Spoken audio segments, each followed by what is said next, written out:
effective teaching methodology. So I will be explaining you 6 points where as teachers we all have to learn before we start, before we engage in teaching with the students, right?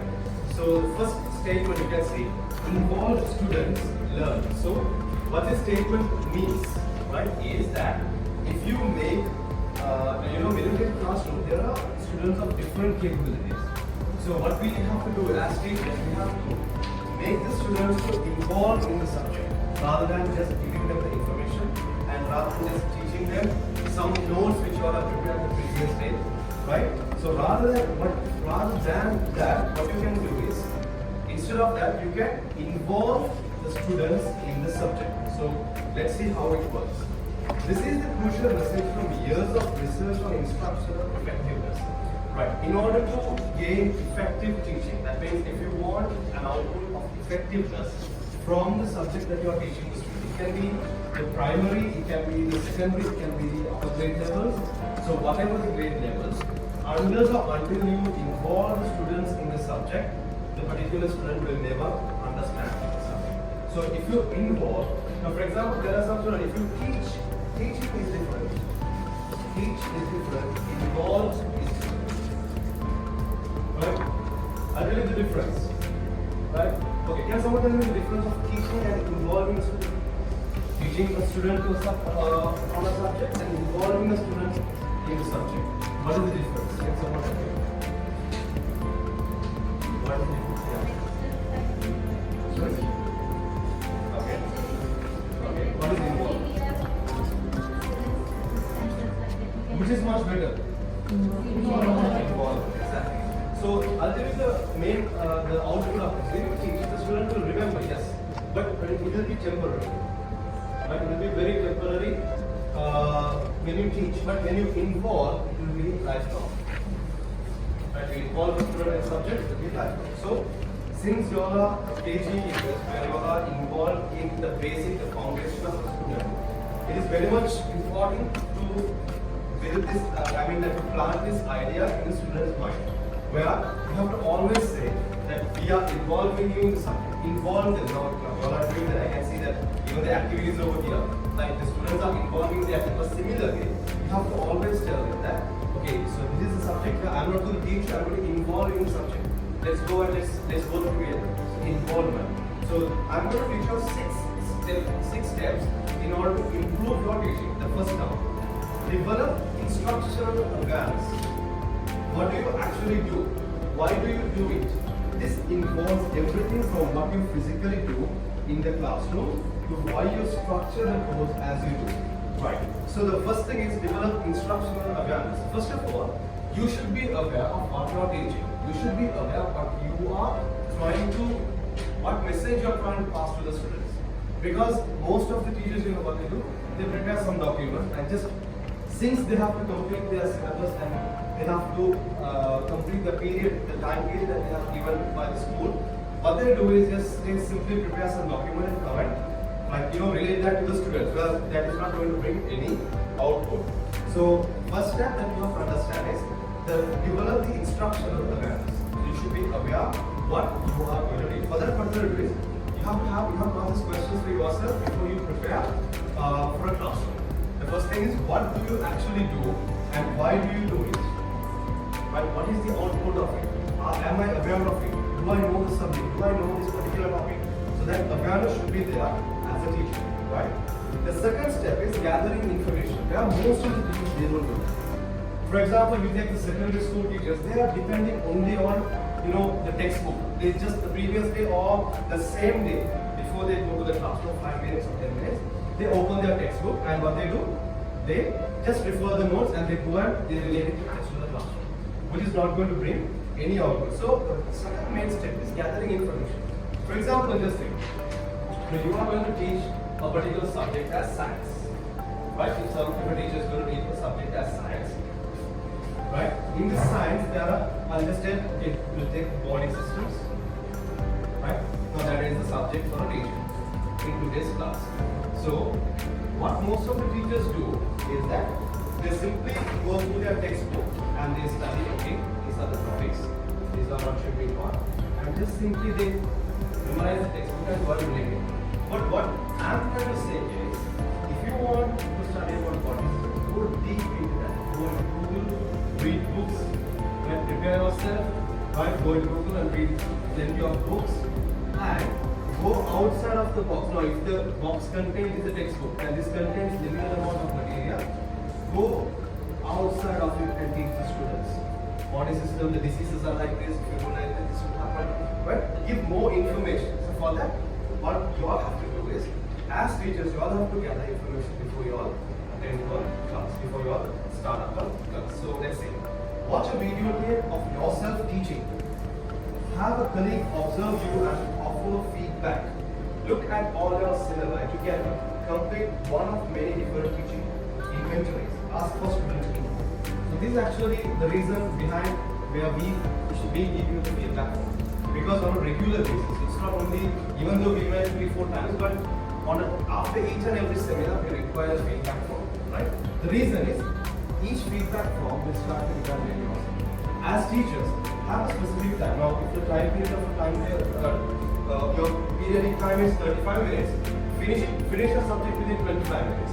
Have a connection with the student for 10 minutes. Ask each and everyone, did you understand? Right? Did you understand? What is your feedback? What is the feedback that you can give me? Ask, even if they are kids, they will tell something. Right? They will tell something. Right? They will tell some information which will be very useful for you. Right? And this is most applicable for the secondary school teachers, where they do not ask for the feedback from the students. When they simply finish the class, pack their things and go after the next one. Because they are not aware of the time period. You know, they come to the classroom, they sit, they take the books, right, and they keep on teaching something. When the bell rings, close the book and go away. Because they are not aware of the duration, because they are not prepared for the subject. If a teacher is prepared, what he or she knows, okay, within 20 minutes or 25 minutes, I can teach this particular subject. Right? This much of content I can teach. Right? So you should be aware of it. So always remember, after the class, but before you end up and before you wind up the class, make sure that you have a connection with the student, ask for the feedback, which will improve you as well. Right? Always what you can do is, if you are engaged in teaching, then 1 or 2 times, just start recording your sessions, recording your teaching method, so that you will be able to evaluate yourself, how you are doing. Right? For example, you go for any practices, you can say badminton or tennis. Most of the players, what they do is they record their sessions. They record the sessions and they go home and they observe. Like boxing, right? Because we don't know what we are doing. We just do the training, but end of the day we don't know how we perform. So for that, what we do, we have to have a recording. We go home and check, okay, these are my mistakes. I could have done like this, I could have done like this. So these things could be evaluated by yourself. So evaluation, there are 2 types. One self-evaluation, the other one is when you get the feedbacks from the others. Always what you can do is the other thing. When you are in a classroom, you can have a third party come and sit. You can tell someone else to come and sit and then ask their feedback in the class. Right? A senior teacher or who has very good experience in teaching, you can tell them to come and observe your classroom. So that actually you don't need to be shy or you don't need to be, an ego or anything, but it's actually where you are trying to develop. Okay? The step number 3, set goals and outcomes. Right? Always remember, before you attend to a class, make sure that you have set up goals and outcomes. Now, for example, if I'm going to teach this subject, right, I should have, okay, end of the lesson, I will have these outcomes. The student should know what are the body systems of human being and what are the diseases related to the body systems and how to maintain good health. So these are the outcomes of the lesson. Right? So this one I should pre-plan it in order to gain the result. Because if you don't have, for example, I give a gun to a soldier and I say, okay, shoot.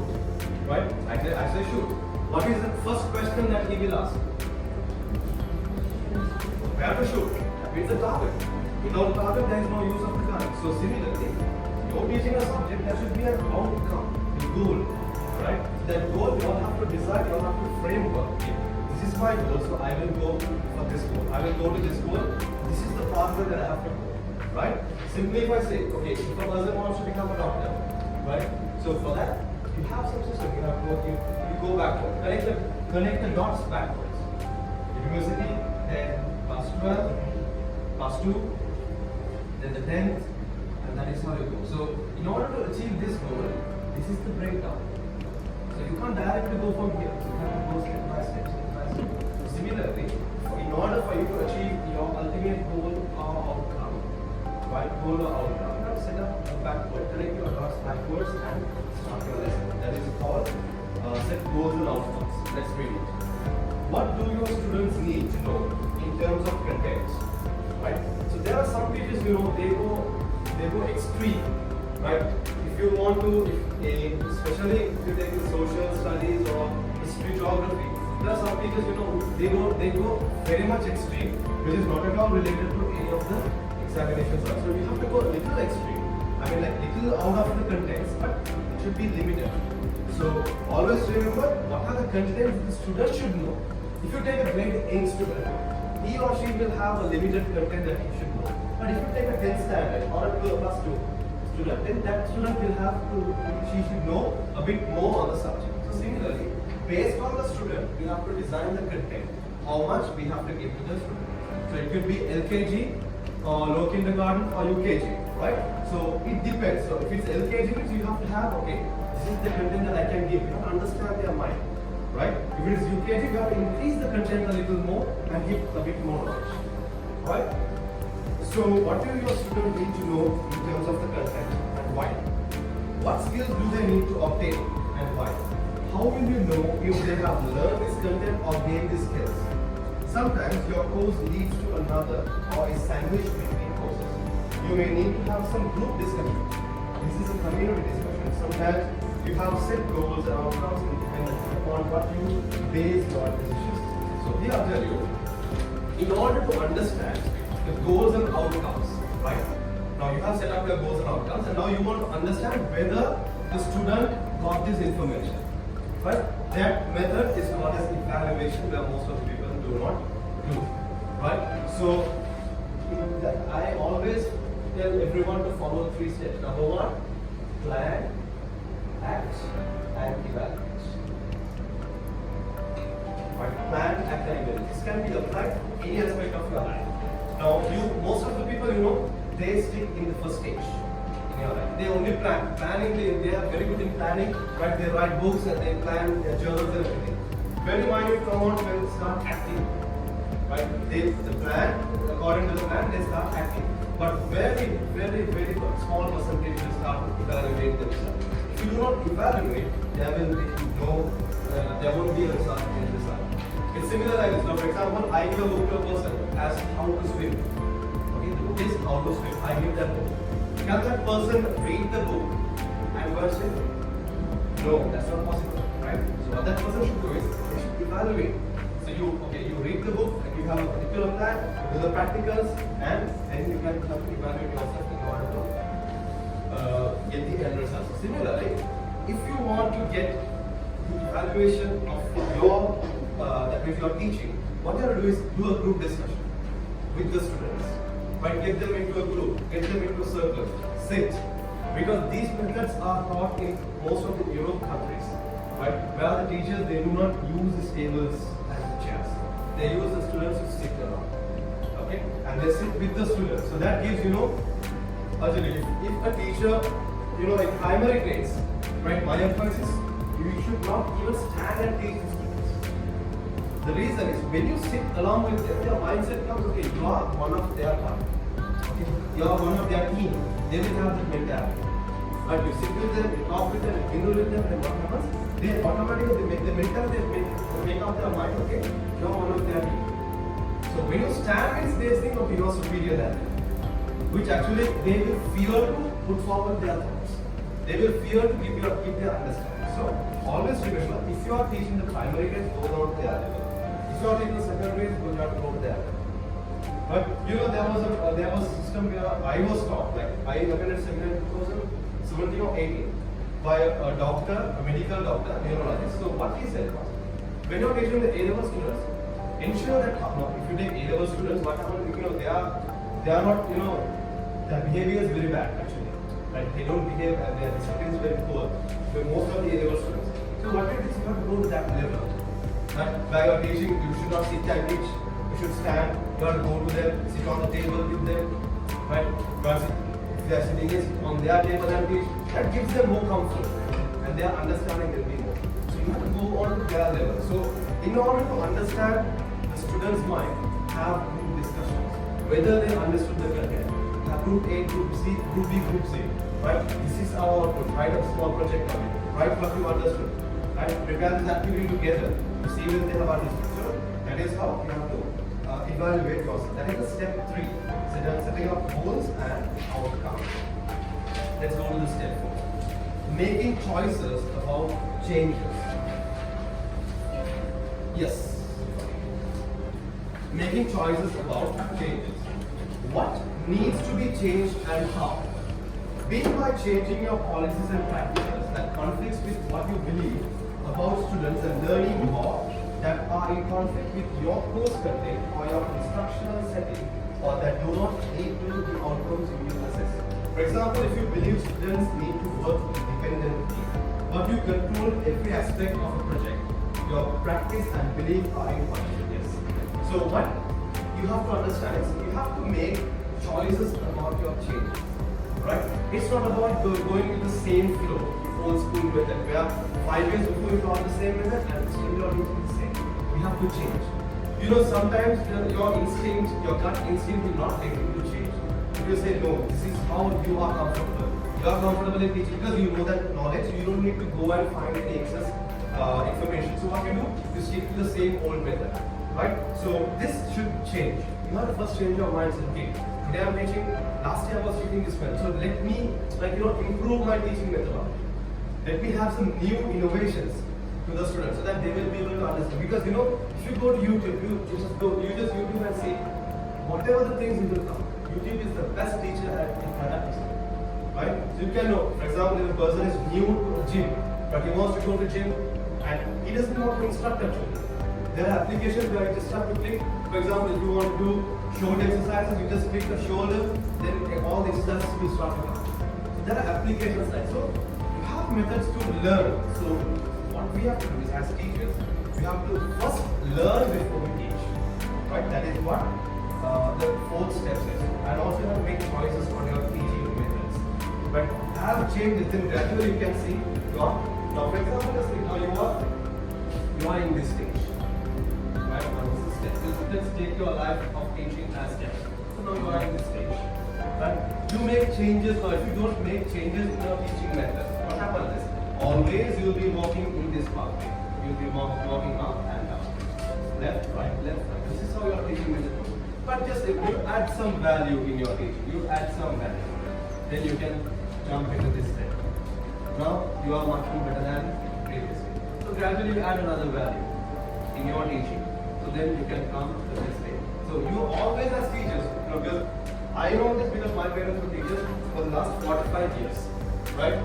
My mom was a teacher for the last 45 years, still she's a teacher. Where my father was a teacher for the last 55 years, still he's a teacher. But what I say them is, I don't see a difference. So still they are teaching the same way how they were teaching from the time I know. And there is no difference. But now the trend is totally different. Where you can, you don't need to write any document in the board. Everything can be digitalized. But you can have a group chat because after the pandemic, everything started digitalized. So we have to change the methods of teaching. But for example, we say, now you teach the students a particular thing in their class, what colors, for example, colors, animals. So once the class is over, right, you can add their parents into a particular group and share a video on colors or animals, right? So that we can inform the parents to show this particular thing to the video to the students, right? And the next thing you can tell the students should come and explain what is there in the video, what was there in the video. So this methods we have to follow and change your teaching methods. The 5th step is implementing the alterations, right? Make changes in small steps. Explain to students why you are making the change. It will help students gain instructional awareness. Offer a rationale of each part of your assignments and assessments. Students will better understand why they are reading or writing or completing a project and why they are graded as they are. Rubrics and rationals take time to create, but the other end, they will save your time in the system. So rational means that, logical thinking. So what you're going to do is, now if you're making some changes, right? You make some changes in your teaching from tomorrow. So what you are make the students aware why you are making that change. Then the students will understand, okay, the teacher is giving us the priority, right? The teacher is doing something benefit for us. Okay, so we have to always, we have to tell the students, I am doing this change because of the benefit of you. You will be able to understand. So you can enjoy, once you go home, you can watch this video. Rather than watching cartoons, you can watch this video. So for that, for you to send the videos, you have to have a thorough knowledge on YouTube, and you have to go through, you have to collect information, right? On a regular basis. You can spend half an hour. Right? I got you all about the time boxing. So I don't know if they are following it, but that will be a very effective method for you to organize these things. Where you can spend half an hour of your day for preparing your the following day. Okay, preparing for your upcoming day. The step 6, the final one. Assessing the alterations. Use multiple and appropriate assessment questions. If students can demonstrate knowledge in multiple ways and you are able to arrange time for this, offer options. For example, yes. Now you made the changes. You first, step 4, what is it? You made your mind and choices and you made some changes. The fifth step is what? You inform the students.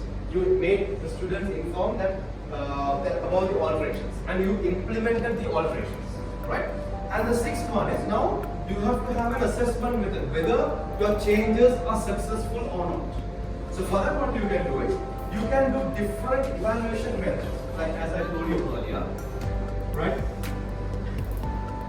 It's something as you might be knowing the statement, you cannot judge a fish by the ability of climbing a tree. A fish can never climb a tree. So our examination is something that you have an elephant, right? You have a monkey, you have a fish.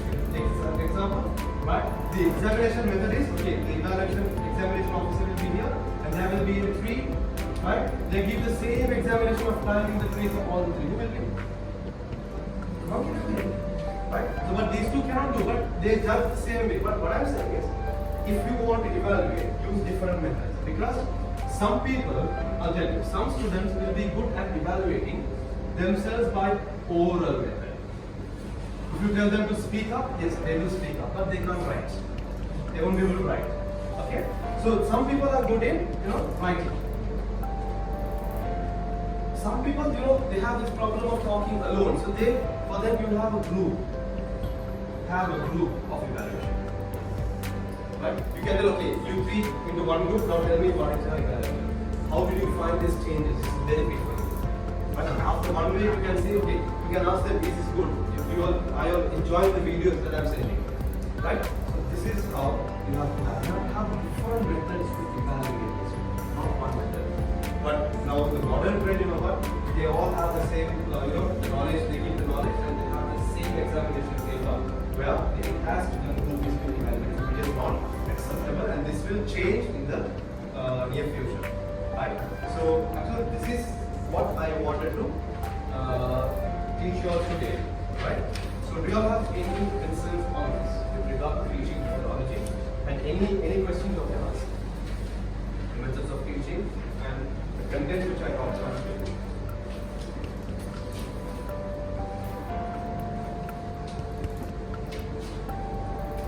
Questions and answers? No. You can ask. I need at least 5 questions from you.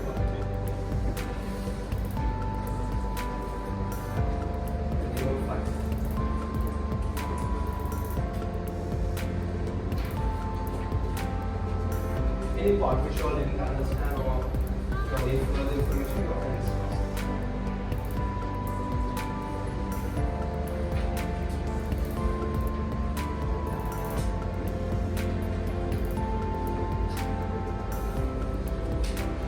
Okay, what are the challenges you are facing while teaching this case to the students? Any challenges?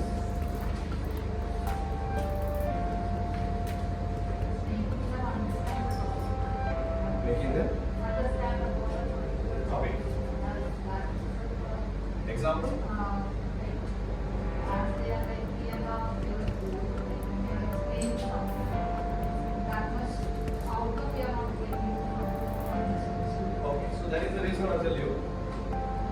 It's not by all, right? Yeah. Not by all. Okay. So what you can do is you can use this method. Group them. So that if you get a person who can understand and a person who can understand together, these two will, because the mindset is the same, right? They are same age and the body works the same. So you bring, anyway you won't be able to reach them, that is for sure. You won't be able to make them understand. But a person of the same age, which has the same vibrations, will be able to reach. Because their tone, their body language, it will be mostly the same. So those people will be able to, for example, one person is doing wrong, telling something wrong, the other one will say this is not wrong, this is wrong, this is correct. So group them and make them understand new things. Right? And also, try to use the maximum number of senses. Like you have the touch, you have the smell, you have the hearing. So always try to use the maximum number of senses. Now since you all have the TV, before you teach a subject, show a small video. Right? Increase the sound. Right? Increase the sound. And tell them not to sit, tell them to stand because their concentration goes. And change their postures then and there. Don't make them sit in complex. Change their environment, change their postures. That is how you can engage. For example, one week, if this student is sitting here, he should change to here or to the back. Shuffle them. Don't keep anything constant because we'll say like this. Now you go to your house, and the first day you put up a beautiful frame, right? And the first few days will be very attractive as soon as you see that it's so beautiful. But after some time, what happens? You wouldn't care that. But if you change that every week to different places, that will pay your attention there. Similar things happens in relationships. So the initial stage of relationship, there's a good vibe there, right? And because when things get older, there is no value. Right? Similarly, even you all, because you all are staying for 1 year minimum with the student, the same students. So when you have the same teaching methods, they will have no value. That is a human being mindset. So always engage them in different activities. Now if they cannot understand when you are teaching them, make them into groups and tell, okay, you can understand, so you teach the other one. Tell the student itself so that they are priority to doing this. Next. Any questions? 4 more questions. Do I have?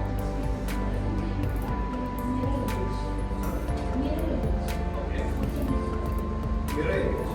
Yes. Mirror image means the left side of the brain is working very hard.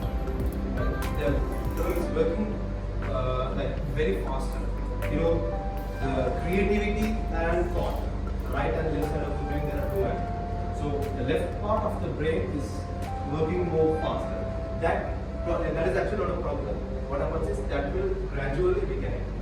Gradually it should improve by themselves. Because you don't have a special, there's a common, there are some people who draw also mirror images.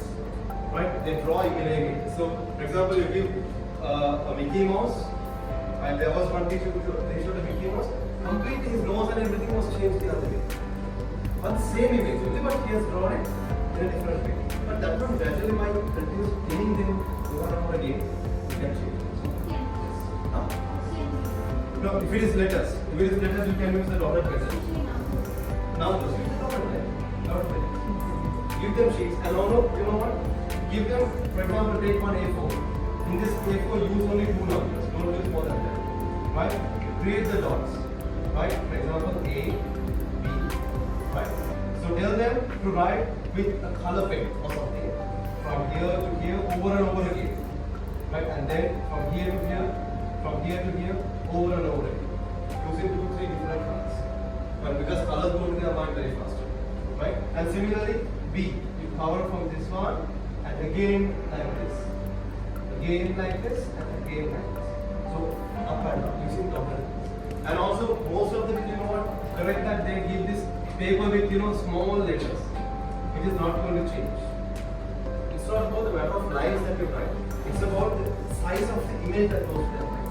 Right? You can hold their hand and say, okay, this is how you must write. And relate that to something like, okay, now if they are writing like this, but you have to always say, okay, the clockwise. Right? The clock moves like this. Show the clock how it moves. So give examples related to something that they will be able to change. And also you have to always highlight what is right and what is wrong. So you show this and you show this. This is wrong, but it didn't, right? And this is right. Show them. Because most of the people, they don't know what is right and what is wrong. They think whatever they see is right, right? It's something like P and Q, right? P and Q. So always some you have to make them understand that. Any questions?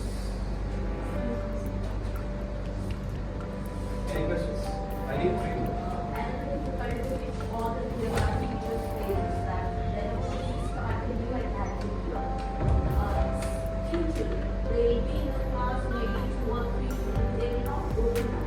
Maybe they are not adapted to the new atmosphere, they will take time.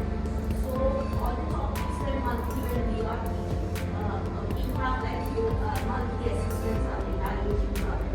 So these are the question paper, they will be oral, they will be written. But when we ask them, especially for the children, they will not say it. We use different modes for teaching things, like we show sometimes PowerPoint presentation, sometimes we show textbooks, sometimes we show flashcards. But then also to make them open up, it will be very difficult, especially the beginning stage. Eventually, like after 2 or 3 evaluation, they slowly open up. So we teachers also, we are not forcing them, okay, you have to answer this, even though we are using all those teaching aids. A small help from your side, which we can. So now once you start an academic year, right, you know that it's because of the environment, right? Because at home they will be staying, right? But when they come here, it will be difficult. So what you got to do is, as soon as they come, we should not, make them sit here and start the lesson. At least minimum 1 week, or 14 days. What you have to do is you have to make them go to the environment outside, change their state.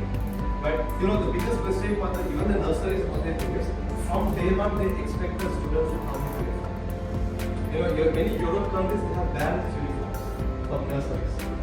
But Elon Musk, he has opened up his own nursery, right? Own school for the staff and for the children of the staff. Right? Own school in his Tesla company, he has opened up a separate school where there is no uniform for them. In that school there is no uniform. The reason is, when they first wear the uniform at their home, then that means you are limiting their capabilities. That itself their mindset. Because at home they are not wearing uniform. So the first few days, in order for them to make them a comfortable zone, okay, whatever you can, no problem. Right? That habit should come. All of you all have to personally inform the management of the teachers, the parents, and inform the parents that first 1 week or 2 weeks there is a progression. And don't give them any books or papers or flashcards during the first 2 weeks. Go out, play, do whatever you want. So you will be able to observe, and don't observe that all. Let them play. Right? So then you will understand the people, they are shouting, they will make friends. Okay, they will fall, they will play, everything will happen. After about 1 or 2 weeks, and then you bring them to the class, they will overrule you all. Because they are very much comfortable with the environment. So what happens, the mistake is when the kids come, they say, okay, you have to walk in this time, starting from the day one, which is not this. They will have a very fears in their mind, fear stay in their mind. So because they are coming from home, which in their home they can do anything, and they expect that to happen here, right? And it's something like a pet, right? You bring a cat or a pet bird or something, right? You bring it and you keep it at home. The first few days it will be very fierce, very scared to move around. But after some time, it will be used for that. Similar to that. Because all the kids are like pets. You give them the freedom first, and then you can get the output. But it can be even, like even your own child. The same simple way. Now, when the child is starting to learn, always remember you have to have a separate room for that child. Draw on the walls or anything. You have to have that. So, what I'm saying, my suggestion is, if you want a proper output from day one, new child, first thing that you have to do is you have to give them that environment of hope.